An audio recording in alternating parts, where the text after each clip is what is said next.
Hello, today we're going to be discussing functional communication training, and we'll be going over the 4 articles from this week's readings that address FCT. The 4 articles that we'll be going over are the Durand et al. 1992, Durand 1999, Brown et al. 2000, and the Ricker et al. 2013. If you'd like to go ahead and pull up those articles, we will be referencing them throughout the lecture. So functional communication training is a non-contingent reinforcement procedure in which you teach an individual how to appropriately request an item, and then when they ask for that item appropriately, you provide the reinforcement, and you put all other problem behaviors on extinction. So if they engage in tantruming or hitting to gain access to an item, you do not provide the item, or you do not provide the reinforcement, but then you're also going to teach them how to appropriately ask for that item, and then you do provide the reinforcement for that. So that kind of goes along with when you are reducing problem behaviors, you want to make sure that you are teaching a functionally equivalent appropriate behavior at the same time. Because if you just reduce the problem behavior alone and don't teach them a more appropriate behavior, there won't be anything to have that need met or that function met. So they might decide to engage in a different problem behavior to gain access to that item, and we don't want that. So when choosing a new replacement behavior, you want to make sure that it's functionally equivalent, which means that you want to make sure it meets the same need. If somebody's thirsty and you teach them how to ask for a break, they're not functionally equivalent. But if someone's thirsty and you teach them how to ask for a drink, then that meets the same function, and therefore it's functionally equivalent. So let's say, for example, also if you have a child who engages in tantruming to gain access to the TV, you would not provide access to the TV for the tantruming, but instead you would want to prompt them how to ask appropriately for the TV. And then when they engage in the correct response of, "Can I have the TV, please?" you would provide access to that reinforcement. But you have to be careful when implementing FCT. A lot of clinicians make the mistake of prompting the correct response either during the problem behavior or directly after the problem behavior happens. And a lot of times what happens from that is you're developing a behavior chain. So you're teaching the child that I will hit, and then I will ask for the item, and then I will get the reinforcement. And we want to be really careful that we're not creating those behavior chains. So ideally, when teaching somebody how to request for an item or do some type of FCT procedure, you want to do it either when there's a delay after the problem behavior, or if you can see precursors to the problem behavior, that's a wonderful opportunity to seek out and use FCT. So for example, if you see, historically that the child typically tantrums when they want something to drink. So you see the child walking into the kitchen and walking towards the refrigerator.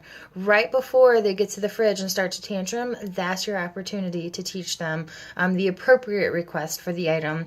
You show them how to request for it, whether it's sign language, whether it's using their words, if they use an augmented communication device, or if they use a picture exchange communication system. One of those 4 forms of communication, you take that opportunity and you teach them how to make the request, and then they gain access to the reinforcement contingent upon the appropriate behavior. And you have also successfully prevented problem behavior from occurring. So the first study that we're going to look at today is the Durand et al. 1992. And the purpose of this study was to assess the ability of FCT to reduce attention-maintained challenging behavior and to be maintained with untrained persons, and compared the procedure to a second group that were exposed to timeout from reinforcement as a consequence for their behavior. They also looked to see if this procedure would be effective in treating attention-maintained behavior. So the first study conducted a motivation assessment scale, which is a questionnaire that kind of helps you determine a hypothesized function of the behavior. A lot of times the MAS can help you identify what types of conditions you want to put in your functional analysis. So they conducted the MAS to identify children with the highest level of problem behaviors in the attention category, and they identified a total of 66 children as having problem behaviors. And then of these 66 children, 19 were identified by the motivation assessment scale of having attention maintained or hypothesized attention maintained problem behaviors. Then they just randomly selected 12 participants out of the 19 sample, and then they conducted all sessions in a room next to the children's classrooms. It was conducted in a school. So in the first study, they conducted 3 sessions. They conducted baseline, attention, and demand to further clarify the function of the children's target behaviors. So they don't necessarily call it an FA, but it is very similar to what you would see in a functional analysis. They only just targeted those 3 different components. So then the second study selected 2 forms of treatment for comparison. The first treatment was FCT to provide the child with an appropriate way to request attention. And then the second treatment was using a timeout procedure from positive reinforcement in response to problem behaviors maintained by attention. So they wanted to see if functional communication training would be more effective in reducing problem behaviors, and would it generalize more to untrained, which we get into in the third study. Does it generalize more to untrained teachers or untrained staff than if just doing extinction alone by not providing the attention? Will that also generalize to untrained staff? So they did have 2 separate groups. The participants were randomly assigned to different groups, and the treatment was introduced in a multiple baseline design. During baseline, children were asked to complete an easy match-to-sample task and were praised for correct responding every 30 seconds. And during the FCT sessions, the children were trained to ask, "Am I doing good work?" And this is a way for them to appropriately request attention from the teacher as opposed to the problem behaviors they were admitting prior to the study. If the children, they did have some children in the study did start to ask for attention too often. So they had to implement a differential reinforcement of low responding procedure to kind of thin out how much they were requesting for attention. Some of them, I believe, were requesting it anywhere between 2 and 3 seconds apart. And if you are working with a child and they're asking you, "Am I doing good? Am I doing well? Am I doing well?" That can be a little excessive. So they did the DRL, and they thinned out the request to every 30 seconds in between requests. Which I still think, just personally, 30 seconds in between requests is still quite a few, but it's better than every 2. The children were also all able to work independently roughly for 20 seconds, and then they would appropriately and independently request attention. And when each child kind of reached that level, that's when they reached criterion for the study. During the timeout sessions, the children first received imitation training to imitate a phrase such as, "My name is Billy." And then if the child engaged in problem behaviors, the trainer would immediately remove all of the task materials and turn away from the child for 10 seconds. This was a way to remove the attention and therefore put the problem behavior on extinction. So IOA was collected for 65% of the sessions, and they had 85% agreement. They also conducted procedural reliability, and it was 97.4% for the timeout group and 96.9% for the FCT group. So in the third study, the experimenters wanted to see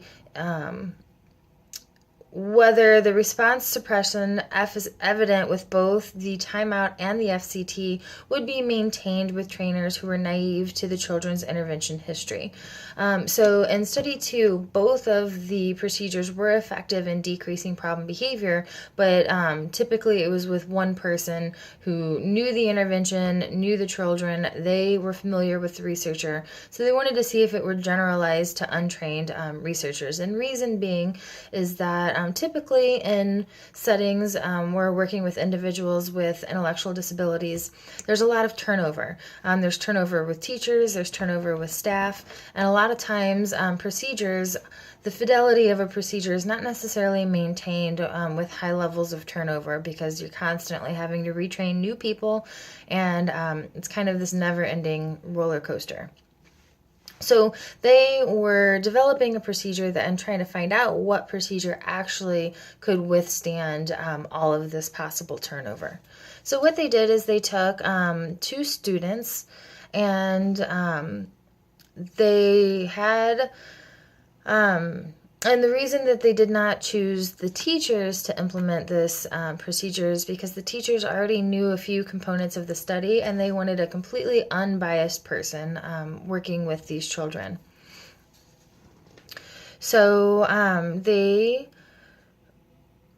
all of the sessions in Study 2 or in Study 3 were similar to Study 2, and during the FCT condition, the children from the timeout group were trained to use appropriate request since it was just as effective and a better alternative to the timeout procedure. Oh, that's why. I'm sorry, I skipped over a paragraph, but in the third study, they had the untrained trainers. They worked with the participants for 3 sessions. They had a naive trainer, and then they compared it to working with a trainer, and then they compared it to FCT that was introduced in an AB-AC design, and each session lasted for 10 minutes. And when they had the untrained trainers work with the children, the only instructions they received was do your best, and they completed the same match to sample exercise as they had completed in the previous studies.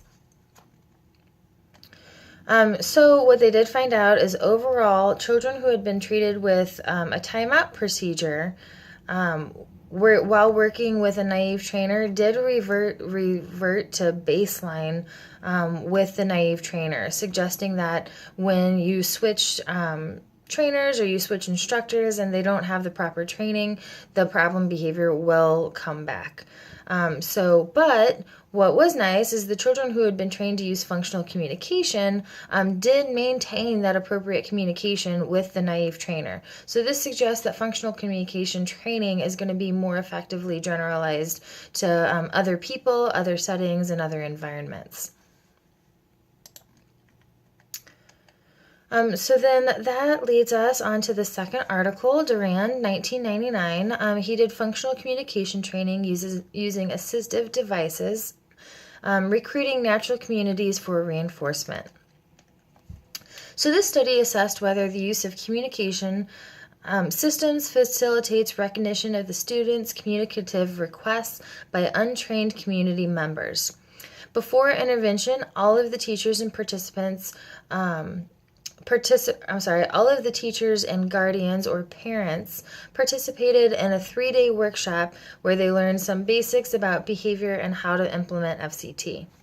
Response definitions of the problem behaviors were created for each child and for adult behavior responses to the problem behaviors. All sessions were videotaped by the teachers to provide a permanent product, and this was done in this manner since the participants were so spread out across 2 different states. So all of the participants were recruited across Pennsylvania and New York, and so there was such a wide gap between all of the locations that it was more feasible to videotape the sessions. So the authors conducted 2 different functional assessments. They did a standard functional analysis, and then they also conducted the motivation assessment scale, or the MAS. And they determined that the function, they did this to determine the function of each child's behaviors.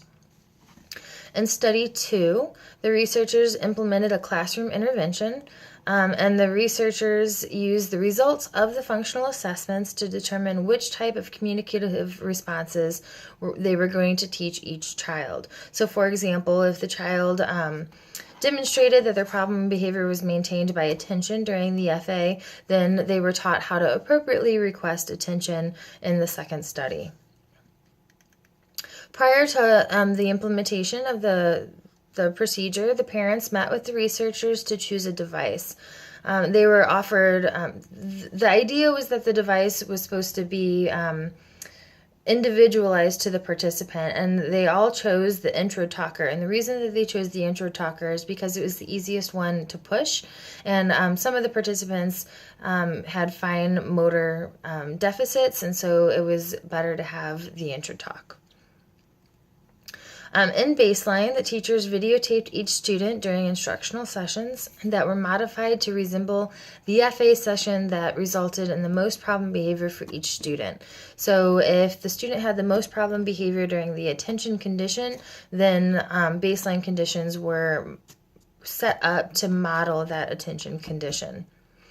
Following baseline, each student was taught how to use their communication device by the classroom teacher, and then they faded the prompts until the participants were able to independently request their wants and needs. So we're going to go ahead and take a look at Figure 2.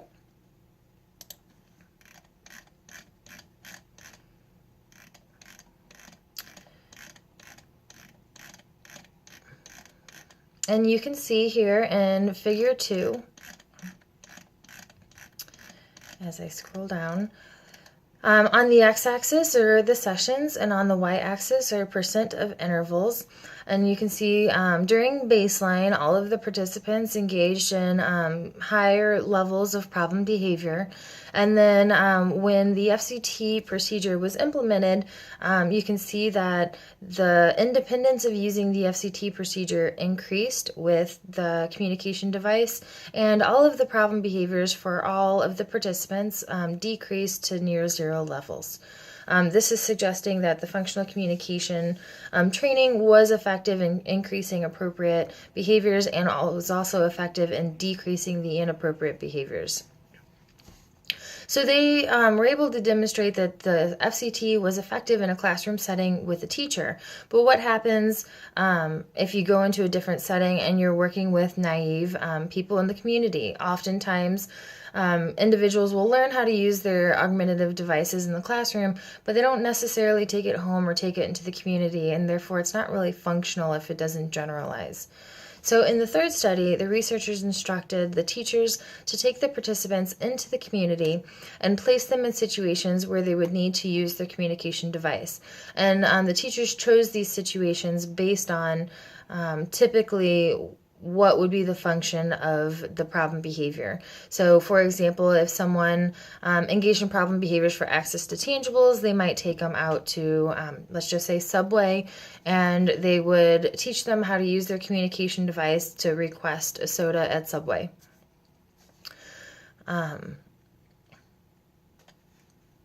So we'll go ahead and take a look at Figure 3, and you can see once again on the x-axis are sessions, and on the y-axis are percentage of intervals. Each participant went to a different location in the community. You can see some went to the store, the mall, the movies, and these locations were chosen based on what the teachers thought would be most beneficial for each participant. And you can see that all of the participants did engage in problem behaviors while out in the community, but then when they were taught how to use their communication device and effectively, there is an increase in their appropriate communication, and there's also a decrease in the inappropriate problem behaviors, suggesting that this is effective and can be generalized into the community setting. So then that takes us, we're going to move on to the Brown et al. 2000. And the primary purpose of this investigation was to use FCT treatment packages to determine if a command that was matched to the function of a problem behavior and reinforced only with the relevant establishing operation was present would result in decreased problem behavior and increases in manding. So participants, there was 4 participants, ages 5 to 13, who engaged in self-injurious behavior or aggression, and problem behaviors, they were included in the study if problem behaviors were observed during assessment sessions, if a social function was identified for the problem behavior, and if FCT was selected as the treatment procedure by the clinic team. The study was conducted in an outpatient clinic, an inpatient clinic, and the participants' homes, depending on where each person was. So one person was at the outpatient clinic, one person was at the inpatient clinic, and the remaining 2 were in their homes. So the study had 2 dependent variables. The first one was problem behavior, and the second one was manding. And then the independent variables were attention, task prompts, breaks from tasks, and manned prompts. So trained observers recorded data on participant and therapist responses.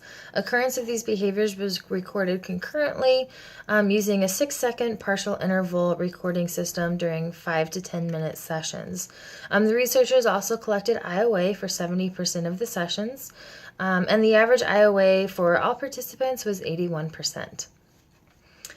They conducted brief and extended functional assessments. The brief assessment included 3 conditions, and then the extended functional assessment included 5 conditions. And this was based on the individuals who were in the inpatient and the outpatient clinic had the extended functional assessment conditions because they were able to control more for that environment, versus the individuals who were in their home, they had the brief functional assessments.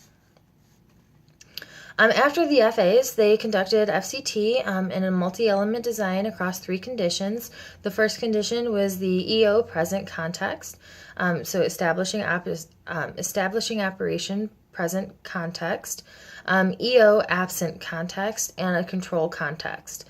So the EO present context was the experimental context identified in the functional analysis that maintained problem behavior.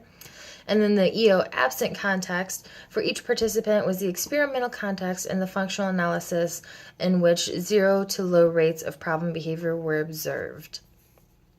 The control context was just similar to free play conditions. And then the MANs that each participant was taught were chosen based on the results of their FA. So let's go ahead and look at the results. In the article, if you look at figure 1, you can see that we have the FA results for Jim. And they, as you can see, there's free play, attention tangible, escape, attention tangible, escape, etc. And they alternated between the 2.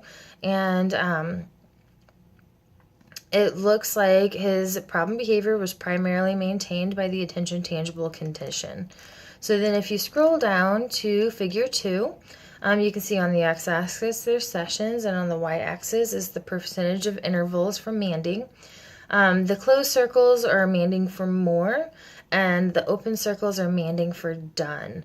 And you can see during the EO present that more problem behaviors occurred when asking for more.